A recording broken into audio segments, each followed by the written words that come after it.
ሰበርና አስደሳች የተባለ መረጃ ስለ ክለባችን አርሰናል እንደዚሁም ስለ ሞርጋን ሮጀርስ ተሰምቷል።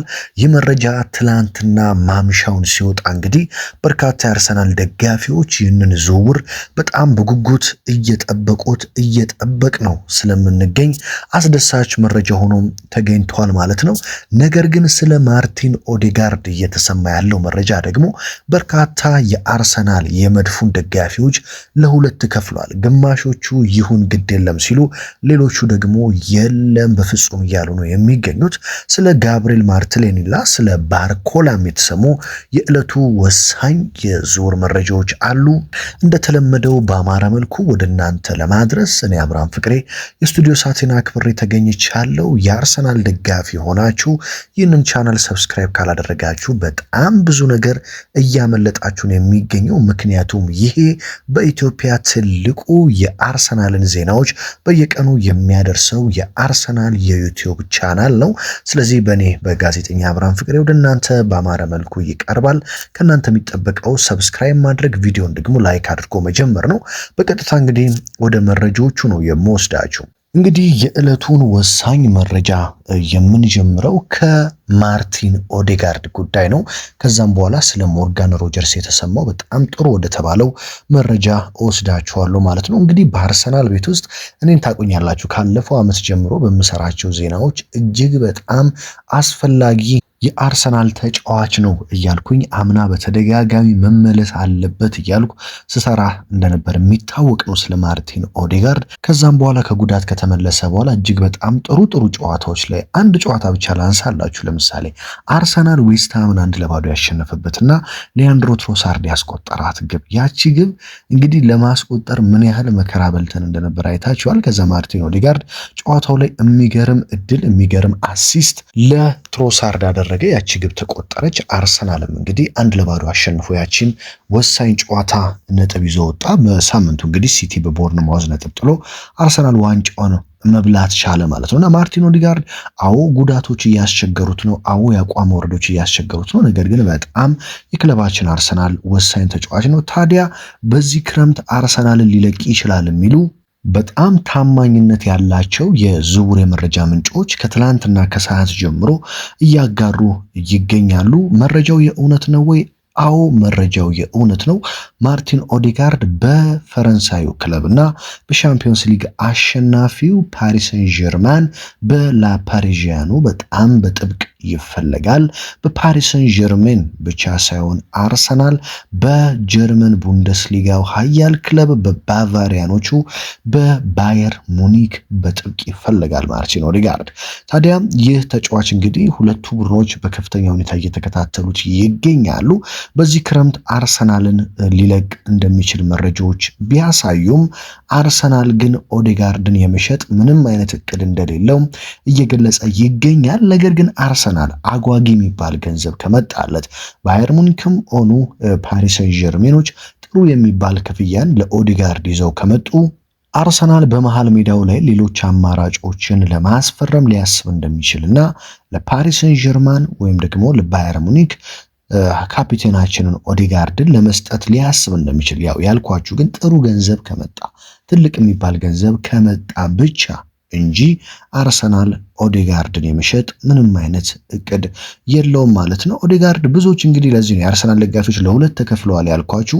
ግማሾቹ ኦዴጋርድ ጉልበቱን ጨርሷል፣ አቋሙ ወርዷል፣ ጉዳት በተደጋጋሚ የሚያጠቃው ተጫዋች ሆኗል። ስለዚህ ጥሩ ገንዘብ ከመጣ አርሰናልን ቢለቅና በሱ ምትክ ጥሩ የሚባሉ ተጫዋቾች ከመጡ ምንም ችግር የለብንም እያሉ ሲገኙ፣ አንዳንዶች ግን የለም ማርቲን ኦዴጋርድ የአርቴታ ፕሮሰስ መጀመሪያ የአርቴታ ፕሮሰስ መጨረሻ ነው፣ በጣም ምርጥ ተጫዋቻችን ነው፣ በአርሰናል ቤት መቆየት አለበት፣ በእርግጠኝነት ጉዳት እስካልገጠመው ድረስ በምርጥ አቋሙ ያገለግለናል፣ ስለዚህ ይቆይልን እያሉ ይገኛሉ። ስለዚህ ስለ ኦዴጋርድ ያለው ወሳኝ መረጃ ይህንን ይመስላል። አዎ ሁለቱ ክለቦች ይፈልጉታል፣ ነገር ግን አርሰናል እሱን የመሸጥ ምንም አይነት እቅድ የለውም። እንግዲህ እዚህ ጋር አሁን ደግሞ ስለ ሞርጋን ሮጀርስ እና ስለ ባርኮላ የተሰማውን ጉዳይ በተለይ ደግሞ ስለ ሞርጋን ሮጀርስ የተሰማውን ጉዳይ እናንሳና ስለ ጋብሪኤል ማርቲኔሊ ያሉትን መረጃዎችንም ስለ ባርኮላም ወደ መጨረሻ ላይ እናነሳለን። እንግዲህ ትላንትና ምሽት የአርሰናል ታማኝ የሚባል የመረጃ ምንጭ የአርሰናል ቀኝ እጅ ነው የምንለው ሃንድ ኦፍ አርሰናል ትላንትና ማምሻውን ከዛም በኋላ ከሃንድ ኦፍ አርሰናል በኋላ እነ ሳሚ ሞክቤል እነ ዴቪድ ኦርኔስቲን እነ ፋብሪዚዮ ሮማኖን ጨምሮ ትልቅ የዝውውር የመረጃ ምንጮች ይህንን ጉዳይ አጋርተውታል። በነገራችን ላይ ዴክላን ራይስ በሞርጋን ሮጀርስ ጉዳይ ትልቅ ስራ እየሰራ ነው የሚገኘው። የአርሰናል ኤጀንት ጭምር ሆኗል እየተባለ ነው የሚገኘው ዴክላን ራይስ። እንደምታውቁት ዴክላን ራይስ እና ሞርጋን ሮጀርስ በእንግሊዝ ብሔራዊ ቡድን በጣም የጠበቀ ወዳጅነት አላቸው። ዴክላን ራይስ፣ ኤብሪቼ ኢዜ፣ ቡካዮ ሳካ እና ሞርጋን ሮጀርስ ማለት ነው።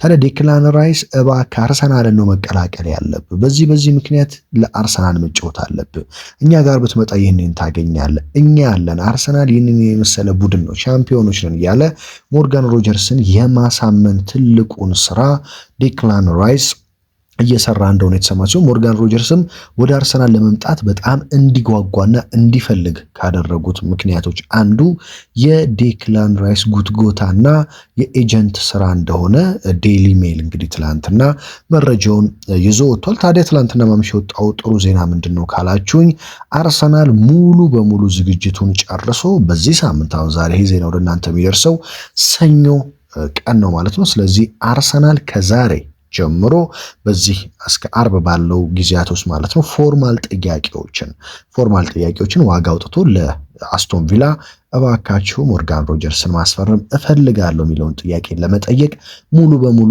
ዝግጅቱ እንደተጠናቀቀ ተሰምቷል ማለት ነው። እንግዲህ እንደ ሃንድ ኦፍ አርሰናል እንደነ ሳሚ ሞክቤል እና እንደ ሌሎች የመረጃ ምንጮች ከሆነ የግል ጥቅም ጉዳይ ምንም ችግር የሌለባቸው ናቸው። ምክንያቱም አስቀድሞ ሞርጋን ሮጀርስ አርሰናልን ብቻ ነው የሚፈልገው። ለዛም እንደ ቼልሲ እንደ ቶትንሃም ያሉ ቡድኖች ቢጠይቁትም የእነሱን ጥያቄ ላለማዳመጥ በሩን መዝጋቱ ለአርሰናል ክፍት መሆኑን ያሳያል። ታዲያ ሞርጋን ሮጀርስ እና አርሰናል በደሞዝ ጉዳይና በግል ጥቅም ጉዳይ ምንም አይነት ችግር ውስጥ አይገቡም ሲል እንግዲህ የዘገበ ሲሆን ትልቁ የዝውውሩ እንቅፋት የዝውውር ሂሳብ ነው። እንደምታውቁት አስቶን ቪላ ለሞርጋን ሮጀርስ ትልቅ ገንዘብ እንደሚጠይቅ ግልጽ ነው። እስከ 100 ሚሊዮን ፓውንድ ጠይቃለሁ ብሎ የነበረ ቢሆንም አስቶን ቪላ አሁን ግን ትንሽ ለመቀነስ ማሰብ መጀመሩ ተረጋግጧል። ስለዚህ አርሰናል ይህንን ዝውውር ቢያንስ እስከ 85 ሚሊዮን ፓውንድ የመጨረስ አቅምና እድል እንዳለው ተዘግቧል። ስለዚህ አርሰናል በዚህ ሳምንት ለአስቶን ቪላ ይፋዊ ጥያቄ ያቀርባል ማለት ነው። ሂር ዊ ጎ የሚለውን መረጃ እንግዲህ በጣም በቅርቡ እንሰማለን ተብሎ ይጠበቃል። እንግዲህ ሂር ዊ ጎ እንደተባለ መረጃውን ከኔው ከራሴ ከዚሁ ዩቲዩብ ቻናል በሰበር መረጃ እንደማጋራችሁ ቃል ገባለሁ። ስለዚህ ሞርጋን ሮጀርስን የተመለከተው ጉዳይ ይህ ነው ማለት ነው። አርሰናል ይፋዊ ጥያቄ ለማቅረብ ሙሉ ዝግጅቱን ጨርሷል። ከዚሁ ጋር በተያያዘ ስለ ባርኮላ አንዳንድ ጉዳዮችን ላንሳ። ምክንያቱም የባርኮላና የሞርጋን ሮጀርስ ጉዳይ ስለሚገናኝና አንድ አይነት ስለሆነ ማለት ነው። ምንድነው ሞርጋን ሮጀርስን አርሰናል ካላስፈረመ ብቻ ነው ባርኮላን የሚጠይቀው የሚል መረጃ ትላንትና ሳሚ ሞክቤል ይዞልን ወጥቷል። እንግዲህ ከዚህ በፊት በነበሩ ታማኝ የሚባሉ የመረጃ ምንጮች ከዚህ በፊት አጋርተውት የነበረው አርሰናል ሮጀርስንም ባርኮላንም እኩል ሁለቱንም ሊያመጣ ይችላል የሚል ነበር። ነገር ግን ሁለቱን ማምጣት ማለት በጣም ትልቅ ገንዘብ ነው የሚወጣው፣ ኪሳራ ውስጥ ነው የሚገባው። ምክንያቱም አስቶን ቪላ ዝም ብሎ ለሞርጋን ሮጀርስ አሁን እየተባለ እንዳለው ከ85 ሚሊዮን ፓውንድ እስከ 90 ሚሊዮን ፓውንድ ይጠይቃል።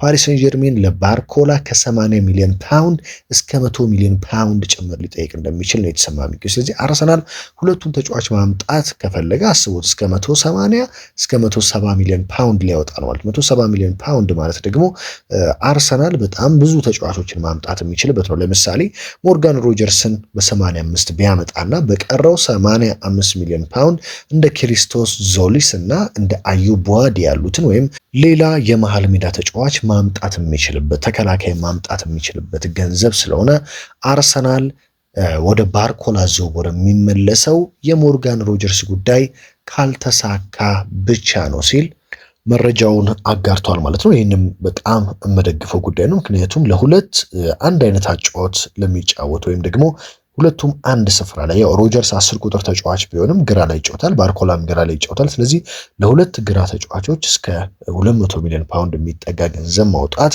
ያን ያህል አስፈላጊ ነው ብዬ አላምንም። አርሰናል እንዳሰበው እንደ ሞርጋን ሮጀርስ ያለ በጣም ወርልድ ክላስ ተጫዋች አምጥቶ ከዛም በኋላ እንደ ክሪስቶስ ዞሊስ ያሉ ደግሞ ተስፋ ያላቸውን ተጫዋቾች አነስ ባለ ዋጋ ቢያመጣ በግራ መስመሩ በኩል መሀል ሜዳ ላይና ተከላካይ ቀኝ መስመር ላይ የተወሰኑ ተጫዋቾችን ለመጨመር ጥሩ ፋይናንሻል አቅም ይኖረናል። ስለዚህ አርሰናል ይህንን ማሰቡ በጣም ጥሩ ነው ብዬ ነው የምገምተው። ስለ ጋብሪኤል ማርቲኔሊ ጉዳይ ስናነሳ እንግዲህ አርሰናል ለጋብሪኤል ማርቲኔሊ በጣም ጥሩ የሚባል ዋጋ ካልቀረበለት ላለመሸጥ ወስኗል ይለናል ይህ መረጃ። ደግሞ ጋብሪኤል ማርቲኔሊ በጀርመን ቡንደስሊጋው ባቫሪያኑ ባየር ሙኒክ በጥብቅ ይፈልጋል። ሙኒኮች እንግዲህ ከክለባችን ኦዴጋርድንም እንደዚሁም ማርቲኔሊንም ይፈልጉታል። በተለይ ግን በማርቲኔሊ ላይ ያላቸው ፍላጎት በጣም ከፍተኛ ነው። ያው ኦዴጋርድን ቢፈልጉትም አርሰናል ኦዴጋርድን የመሸጥ ያን ያህል ፍላጎት የለውም። ነገር ግን ማርቲኔሊን መሸጥ እንደሚፈልግ የሚታወቅ ነው ክለባችን። ትላንትና የወጡት መረጃዎች እንደሚያሳዩት ግን አርሰናል ማርቲኔሊን መሸጥ የሚፈልገው ቢያንስ ከ60 ሚሊዮን ዩሮ በላይ ከቀረበለት እንደሆነ መረጃዎች ያሳያሉ። ለማርቲኔሊ ይህን ያህል ገንዘብ ይቀርባል ወይ የበርካቶች ጥያቄ ነው። ነገር ግን ማርቲኔሊ በነገራችን ላይ በፕሪሚየር ሊጉ ያው ስፔስ በጣም ጠባብ ስለሆነ ቡድኖች በሎው ብሎክ በጣም ተጠጋግተው ዘግተው ቆልፈው ስለሚጫወቱ ማርቲኔሊ ደግሞ መሩጫ ካላገኘ በደንብ እንደ ልቡ ማይጫወት ተጫዋች ስለሆነ እንጂ ስፔስ ሲያገኝ ምን አይነት ድንቅ ተጫዋች እንደሆነ እናውቃለን። በተለይ እንደ ጀርመን ቡንደስሊጋ ባሉ ስፔስ በጣም በሚሰጡ እንደ ፈረንሳይ ሊጓን ባሉ ስፔስ በደንብ በሚሰጡ ሊጎች ላይ በጣም ደምቆ መምጣት የሚችል በአመት ቢያንስ እስከ ከ20 እስከ 30 የግብ ተሳትፎችን አሲስቶችና ጎሎችን አስተዋጽኦ መስጠት የሚችል ማድረግ የሚችል ተጫዋች እንደሆነ ይታወቃል። ስለዚህ እነ ባየር ሙኒክ ለማርቲኔሊ ከ50 ሚሊዮን ዩሮ በላይ ያወጣሉ ይጠብቃሉ። ለትሮሳርድ እንኳን 30 ዓመት ሞልቶት ላለፈው ተጫዋች እንኳን እንደ ቤሽኪስታሽን ጨምሮ ሌሎች ቡድኖች 25 ሚሊዮን ዩሮ 30 ሚሊዮን ዩሮ እያቀረቡ ነው። ስለዚህ አሁን ላይ ባለው የተጫዋቾች ዋጋ ደግሞ ለማርቲኔሊ እስከ 60 ይቀርባል ብዬ አምናለሁ። አርሰናል ግን ማርቲኔሊን ባነሰ ዋጋ ማለት ከ50 በታች በሆነ ዋጋ የመሸጥ ምንም አይነት እቅድ እንደሌለው ተረጋግጧል ማለት ነው። ስለዚህ በነገራችን ላይ ማርቲኔሊ በክለባችን ሊቆይም ይችላል። እንደዚህ አይነት ገንዘብ ካልቀረበ ቀጣይ ዓመትም በተቀያሪ ወንበር ላይ ማርቲኔሊን በክለባችን ልንመለከተው እንችላለን። ብዙ ጊዜ እንግዲህ በተለይ ባለፈው ዓመት በተደጋጋሚ ማርቲኔሊ ላይ ያው ዜናዎችን ሰርቼበታለሁ። ምክንያቱም በብዙ ጨዋታዎች ሲያስበላን ነው ማለት ይቻላል። እንግዲህ ወይም ዋንጫዎችን ስናጣ በሱ ምክንያት እንደነበር የሚታወቅ ነው። አዎ አርቴታ አርሰናልን መመስረት ሲጀምር ፕሮሰሱን መስራት ሲጀምር ወሳኝ ተጫዋች ነበረ። በተለይ ከ2 ዓመት በፊት ከ3 ዓመት በፊት በጣም ምርጥ ተጫዋች ነበረ። ነገር ግን ባለፉት 2 ዓመታት በተለይ ዘንድሮ የበላነውን ሳይሆን ሊቨርፑል የበላበትንና ከዛ በፊት ሲቲ የበላበትን ዘንድሮ ራሱ ምን ያህል ኳሶችን እንዳባከነ በደንብ ተመልክተናል ብዬ አስባለሁ። ለዛ ነው በተደጋጋሚ ማርቲኔሊ አርሰናልን መልቀቅ አለበት ብዬ መረጃዎችን ስሰራ የነበረው ቡድናችንን እየጎዳ ስለነበር ነው። በጣም በመከራ ያመጣናቸውን ነጥቦች ያመጣናቸውን ውጤቶች በአንድ ተጫዋች ምክንያት ኳስ በመሳት መጨረስ ባለመቻል ቀና ብሎ ማየት ባለመቻል ዋንጫ ማጣት አይገባንም። ስለዚህ ለዛ ነበር በተደጋጋሚ ማርቲኔሊ ይበቃዋል ስል የነበረው። ማርቲኔሊ እንግዲህ ቀጣይ ዓመት ቢኖርም በክለባችን ያው ቋሚ ተጫዋች እንደማይሆን ሙሉ በሙሉ ግልጽ ተደርጎለታል። ተቀያሪ ወንበር ላይ እንደሚቀመጥ ነገር ግን በእርግጠኝነት እንደ ባየር ሙኒክ ያሉ ወይም ሌሎች ቡድኖች ለማርቲኔሊ ጥሩ ገንዘብ ያቀርባሉ ብዬ አስባለሁ። ቢያንስ ከ50 ሚሊዮን ዩሮ በላይ ያቀርባሉ የሚል እምነት አለኝ። ስለዚህ አርሰናል ለባየር ሙኒክ እንግዲህ እሱን የመስጠት እድሉ በጣም ሰፊ ሆኗል ማለት ነው። እንግዲህ በሌላ መረጃም ማነሳው ይሆናል በሰፊ ነገር ግን በአሁኑ በዛሬ ለማንሳት ያህል ቡድኖች በጣም እየተጠናከሩ ነው። የእንግሊዝ ፕሪሚየር ሊግ ቡድኖች በጣም ቀጣይ ዓመት የዋንጫ ፉክክር ውስጥ ከአርሰናል ጋር ለመፎካከር ትልልቅ ዝግጅት እያደረጉ ነው። ቶትናም እንኳን ባቀሙ ቢያንስ እስከ 8 ተጫዋች ለዴዘርቤ ለአዲሱ አሰልጣኛቸው ለማስፈረም ቃል እንደገቡለት ተረጋግጧል። ቀጣይ ዓመት ቶትናም በፍጹም ከሻምፒዮንስ ሊግ ውጪ መሆን አይፈልግም። የሻምፒዮንስ ሊግ ተሳትፎ ማግኘት ይፈልጋል እና ያንን ለመፈጸምና ከተቻለ በለንደን ደርቢዎች ላይ የተወሰደበትን የበላይነት ጭምር ከአርሰናል ለመውሰድ ከፍተኛ ቡድን የመገንባት ስራ ላይ እንደሚገኝ ማንቸስተር ዩናይትድ በካሪክ ስር በቀጣይ ዓመት ቢያንስ ከአርሰናል ጋር የዋንጫ ተፎካካሪ መሆን አለብን በሚል እንቅስቃሴ እያደረጉ እንደሆነ ቼልሲ፣ ማንቸስተር ሲቲም ከፔፕ ጋርዲዮላ መውጣት በኋላ በኤንዞ ማሬስካ ስር የፔፕ ጋርዲዮላ እና የአርቴታ ላይ የነበረውን ፉክክር ዳግም ለማስቀጠል ከፍተኛ ዝግጅት እያደረጉ እንደሆነ ነው እየተሰማ የሚገኙ። ስለዚህ አርሰናልም ለዚህ በደንብ መዘጋጀት አለበት። ብዙዎቻችሁ በተደጋጋሚ በኮመንት ላይ ኧረ መቼ ነው ሂርዊጎ ናፈቀኝ፣ ዝውውር ናፈቀኝ የሚሉ መረጃዎችን አያለው። ግን አምናም ትዝ ይላችኋል። ያው አምና እንኳን በደንብ ዩቲዩብም ላይ በደንብ አልነበርኩኝም። ነገር ግን አምናም የነበረው እንደዚህ ነው። ዝውውር መረጃ አርሰናል ሁል ጊዜ እንደዘገየ ቀስ ብሎ ዩክሬሽ ራሱ 1 ወር 2 ወር ሂርዊጎ በቃ 10 ያስ ብሎ ነው መጨረሻ ላይ ያስፈረመው። ስለዚህ የአርሰናል የዝውውር ፖሊሲ የሚታወቅ ስለሆነ በትዕግስት እንድትጠብቁ እዚህ ቻናል ላይ ደግሞ ሁል ጊዜ እንግዲህ መረጃዎችን እናንተ ተከታተላላችሁ። ከታማኝ መረጃዎች ውጪ በፍጹም እዚህ ላይ እንደማይቀርቡ ታውቃላችሁ። ታማኝነት ያላችሁ መረጃዎች ብቻ ነው የሚቀርቡት። በስተመጨረሻም ከአምና ጀምሮ ዘንድሮም የተባሉ ዝውውሮች በሙሉ ሲሳኩ መጨረሻ ላይ ተመልክተናል። ስለዚህ እዚህ የሚቀርቡት ታማኝነት ያላቸው የመረጃ ምንጮች ብቻ ናቸው የክለባችን አርሰናል። ስለዚህ ትዕግስት ይፈልጋል። በትዕግስት ቡድናችንን እንጠብቅ። ውስጥ ለውስጥ በጣም ጥሩ ስራዎች እየተሰሩ ይገኛሉ። እኔም እንግዲህ ደከመኝ ሰለቸኝ ሳልል ወደ እናንተ በሙያዬ እንደተለመደው በአማረ መልኩ መረጃዎችን ማድረሴን እቀጥላለሁ። ክለባችን አርሰናል በደንብ ተጠናክሮ ቀጣይ ዓመትም የፕሪሚየር ሊጉም የሻምፒዮንስ ሊጉም ከዛም በላይ ዋንጫዎች ካሉ ሻምፒዮን መሆን የሚችል ቡድን ይዘን እንደምንመጣ ግን በሙሉ ልብ መናገር እችላለሁ። እንግዲህ የመድፉ ደጋፊዎች ሀገር ውስጥ ከባህር ማዶ ናችሁ፣ የዚህ ቻናል ቤተሰብ የሆናችሁ ውድ አድማጭ ተመልካቾቼ፣ ቤተሰቦቼ ከልብ ነው የማመሰግናችሁ። በሌላ መረጃና በሌላ ጥንክር ደግሞ እስከምንገናኝ ድረስ ሀገር ውስጥም ከባህር ማዶም ያላችሁትን ቤተሰብ ከልብ እያመሰገንኳችሁ በያላችሁበት ሁሉ ሰላም ተመኘሁላችሁ።